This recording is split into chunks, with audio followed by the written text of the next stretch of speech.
नमस्कार, जनतंत्र टीवी देख रहे हैं आप। मैं हूं आपके साथ साहिल धुलिया। बुलेटिन की शुरुआत करते हैं। राजस्थान के सीकर जिले के लक्ष्मणगढ़ कस्बे में उन्नाव के सांसद साक्षी महाराज आए। सांसद साक्षी महाराज अपने निजी दौरे पर राजस्थान से सीकर जिले में आए थे। साक्षी महाराज ने सबसे पहले लक्ष्मणगढ़ के बाबा भूतनाथ के दर्शन किए। इस दौरान उन्नाव के सांसद साक्षी महाराज ने पत्रकारों से भी खास बातचीत की। पत्रकारों के सवालों का जवाब देते हुए सांसद ने कहा कि किसान आंदोलन को लेकर राजनीति का रंग उसे दिया जा रहा है।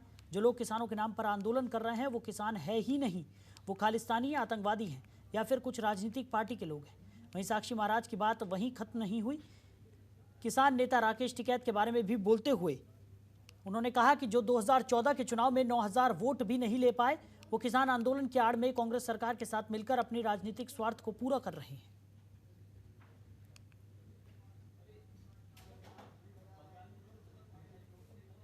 वो किसान है ही नहीं, या तो खालिस्तानी है, या आतंकी हैं, या दलाल हैं, या राजनीतिक पार्टी का कुछ लोग हैं।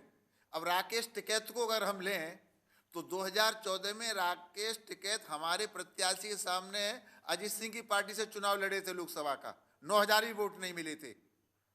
तो जिस आदमी को 9000 वोट न मिले हों, अब अपनी धरती तलाशने के लिए किसान का आंदोलन लेके खड़ा हो जाए। ऐसे ही आपके राजस्थान में कांग्रेस सरकार है, कुछ यहाँ से पुश कर दिया गया। वो पंजाब में कांग्रेस सरकार है, वहां से पुश कर दिया गया। तो ये राजनीतिक स्टैंड है, किसान तो खेत में काम कर रहा है। वहीं राजस्थान की राजधानी जयपुर की क्राइम ब्रांच, डीएसटी नॉर्थ और कोतवाली थाना पुलिस ने संयुक्त कार्रवाई कर 45 लाख की लूट की वारदात का खुलासा कर दिया है। 10 मार्च को कोतवाली थाना इलाके स्थित खुटेटा के रास्ते एक हवाला कारोबारी को बंदूक दिखाकर आरोपी बैग में 45 लाख रुपए लेकर फरार हो गए। मामले की गंभीरता को देखते हुए डीसीपी नॉर्थ अनिल परिस देशमुख, डीसीपी क्राइम दिगंत आनंद, एडिशनल एसपी सुलेश चौधरी सहित अन्य अधिकारियों ने करीब 100 पुलिसकर्मियों की टीमें गठित की। सीसीटीवी और टेक्निकल टीम की मदद से कड़ी से कड़ी जोड़कर पुलिस ने मामले में 6 आरोपियों को गिरफ्तार किया है। उधर पुलिस ने गिरोह से लूट के 45 लाख रुपए भी बरामद कर लिए हैं।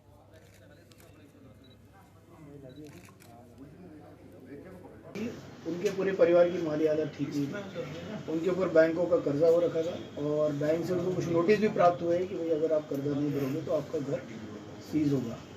इस माली हालत को देखते हुए उन्होंने षड्यंत्र किया। एक बेटे, दोनों ही बेटे इस प्रकार का काम करते हैं। इसमें से एक बेटा अभी 1 महीने पहले ही इस दुकान पर काम करने आया था। तब उन्होंने मिलकर साजिश रची। उस लड़के का, अपने मामा का लड़का जो पार्थ है, उसको उन्होंने वहाँ से बुलाया। बुलाने के बाद इन्होंने अपनी कनेक्शन उससे छुपाने के लिए उसको ओला की बाइक बुक करके उसको यहाँ भेजा और वारदात करने के पश्चात उसने सारे पब्लिक ट्रांसपोर्ट यूज़ किए। उसके बाद ये लोग वहाँ जाते हैं, मिलते हैं और उससे आधी राशि बरामद करते हैं और आधी राशि करने वाले को देते हैं, जो वहाँ से गुजरात चला जाता है। इसमें हमें गुजरात पुलिस का भी अच्छा सहयोग मिला और गुजरात पुलिस के सहयोग से उसका छठा पुलिस का गुजरात से उसको गिरफ्तार करके उसके कब्जे से भी राशि बरामद। वहीं सीकर में लक्ष्मणगढ़ उपखंड क्षेत्र के भीचरी गांव में जमीनी विवाद को लेकर 2 पक्षों के बीच मारपीट हुई। वहीं मामले को बढ़ता देख बलारा थाना पुलिस ने 9 लोगों को गिरफ्तार कर लिया है। सार्वजनिक चौक को लेकर 2 पक्षों में आपसी विवाद चल रहा था। उनको लेकर दोनों पक्षों के बीच झगड़ा हुआ। सूचना मिलने पर बलारा थाना पुलिस भी मौके पर पहुंची, जहां एक बलेरो गाड़ी और एक बाइक को जब्त कर लिया गया। गांव के लोगों को घर में घुसकर मारपीट करने के आरोप में गिरफ्तार किया गया है। बलारा थाना पुलिस ने मामला दर्ज कर जांच शुरू कर दी है। दिनांक 12/3/2021 को शाम को मैं गश्त में था और थाने का स्टाफ मेरे साथ था। उस टाइम में सूचना मिली कि भीचरी गांव में 2 समुदाय, जो मुस्लिम पक्ष हैं दोनों, उनमें आपस में जमीन की बात को लेकर विवाद चल रहा है। काफी दिनों से इनका आपस में विवाद चल रहा है। इस बात को लेकर दोनों पक्ष आपस में झगड़ा कर रहे हैं। करीब 400-500 व्यक्ति इकट्ठे हो रहे हैं और एक दूसरे पर गाड़ियों से हमला बोल दिया, जिस पर मन थाना अधिकारी व मुलाजमान थाना ने तुरंत 10 मिनट में मौके पर पहुंचकर वहां पर गाड़ी से जिस व्यक्ति को टक्कर मारी उस गाड़ी को और मोटरसाइकिल को जब्त किया तथा जानलेवा हमले में जिन्होंने गाड़ी से टक्कर मारी उन 3 लोगों को गिरफ्तार किया।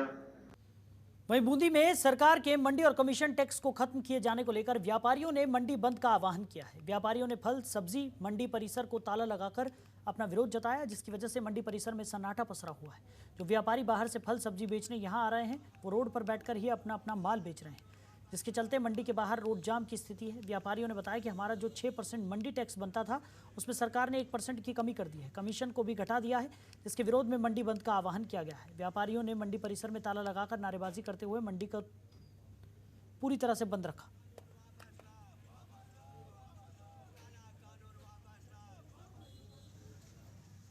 फिलहाल तो आज के लिए मंडी बंद है। जो गहलोत सरकार ने अभी मंडी टैक्स 1% और 1% आड़त में जो कटौती की है उसके विरोध में हमने ये बंद रखा है।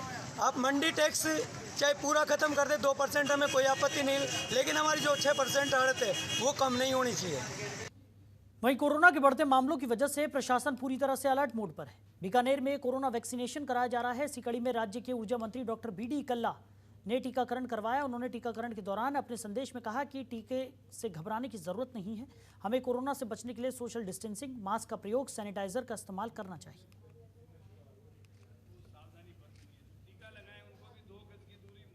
देखिए, टीका बहुत सुरक्षित है, सेफ है और किसी को कोई घबराहट नहीं होनी चाहिए। मैंने बीकानेर के लोगों को और प्रदेशवासियों को संदेश देने के लिए अपने बीकानेर शहर में टीका लगवाया है ताकि सब लोगों निर्भय होकर के टीका लगाएं। टीका लगाने से आपकी रोग प्रतिरोधक क्षमता बढ़ेगी, इम्यूनिटी बढ़ेगी और इससे आप कोरोना से बचेंगे। लेकिन इसके साथ साथ 2-3 सावधानियां रखनी भी बहुत जरूरी है। आप सोशल डिस्टेंसिंग का पालन करें, 2 गज की दूरी, मास्क है जरूरी, और सामाजिक समारोह में भी जाने से बचें। बहुत आवश्यक हो तब आप कहीं निकलें, और निकलें तो एक दूसरे से 2 गज की दूरी बनाए रखें, तभी जाकर के हम कोरोना से बचाव कर पाएंगे। क्योंकि कोरोना की एक अगली एक तरीके से सीरीज आ गई है और वो वेव जो है लोग कह रहे हैं खतरनाक है, लेकिन मास्क सबसे बड़ा बचाव का साधन है। इसलिए मास्क लगा के निकलें और कहीं किसी से संपर्क हो गया है, किसी वस्तु को आपने जीने को टच कर लिया है अथवा और किसी वस्तु को कर लिया है तो आप हाथों को सैनिटाइज करें, पूरे कोरोना प्रोटोकॉल का पालन करें। वहीं बूंदी के बसौली थाना इलाके के नारायणपुर गांव के पास बिना नंबर के डंपर ने 2 अलग अलग बाइक सवारों को रौंद दिया। हादसे में एक बाइक सवार की मौके पर ही मौत हो गई, वहीं दूसरी बाइक पर सवार 4 लोग गंभीर रूप से घायल हो गए, जिन्हें इलाज के लिए जिला अस्पताल में भर्ती करवाया गया है। एक गंभीर घायल को कोटा रेफर कर दिया गया है। फिलहाल पूरे मामले में चालक डंपर लेकर मौके से फरार हो गया, जिसकी तलाश पुलिस कर रही है।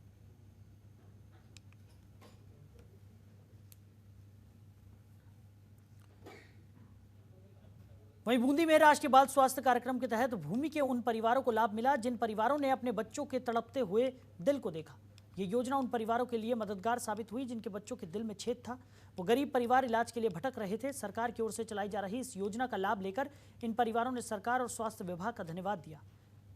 लेसरदा गांव के नागेश शर्मा की बेटी के दिल में छेद था। परिवार की स्थिति काफी दयनीय थी। ऐसे में स्वास्थ्य विभाग की ओर से किए गए निरीक्षण में उनकी बेटी को राष्ट्रीय बाल स्वास्थ्य कार्यक्रम में शामिल किया गया। ऑपरेशन के बाद अब उनकी बेटी बाकी बच्चों की तरह दौड़ रही है। वहीं दूसरा मामला चरढाना गांव का है, जहां कार सर्विस सेंटर पर काम करने वाले मिस्त्री के बेटे के दिल में छेद था। वो अपने बेटे का इलाज करने में सक्षम था। जहां तक हुआ उसने पैसे खर्च भी किए, लेकिन जब पैसे नहीं बचे तो राष्ट्रीय बाल स्वास्थ्य कार्यक्रम के तहत उसका इलाज किया गया और अब उसका बेटा बिल्कुल स्वस्थ है।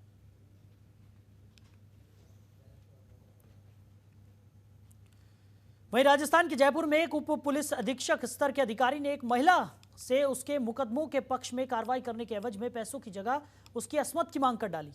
मामले की शिकायत पर एसीबी ने असमत मांगने वाले अधिकारी को ट्रैप कर गिरफ्तार कर लिया है। एसीबी मुख्यालय के निर्देश पर एसीबी की जयपुर देहात इकाई की तरफ से जयपुर में कार्रवाई करते हुए पुलिस आयुक्तालय के महिला अत्याचार अनुसंधान यूनिट में तैनात सहायक पुलिस आयुक्त कैलाश बोहरा को परिवादिया से रिश्वत के बदले असमत मांगने पर आपत्तिजनक स्थिति में रंगे हाथों गिरफ्तार किया है।